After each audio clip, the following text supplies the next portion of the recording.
Ang United States ay naglakas loob na tumulong at mag-advise sa Pilipinas para sa pagkumpuni ng isang barkong pandigma mula pa noong World War II, ang matatag na Sierra Madre na natigil sa Second Thomas Shoal sa Spratly Islands. Ngayon, hindi ito isang simpleng pagkumpuni. Ito ay isang tanda ng hindi matitinag na dedikasyon ng Washington na protektahan ang karapatan ng Manila sa karagatan sa harap ng lumalalang tensyon sa China. Ang lakas ng suportang ipinapakita nila. Noong 1999 sinadyang itinigil ng Pilipinas ang Sierra Madre sa Second Thomas Shoal upang palakasin ang kanilang mga karapatan sa karagatan.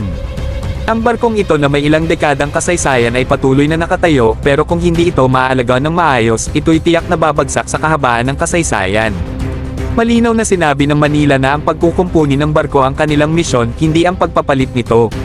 Ngunit ang pagkukumpuni ay may kasamang hamon at posibleng pagtutol mula sa China.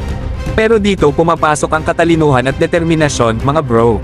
Ang Pilipinas, sa gabay at tulong ng United States, handang harapin ang misyong ito ng pagkukumpuni.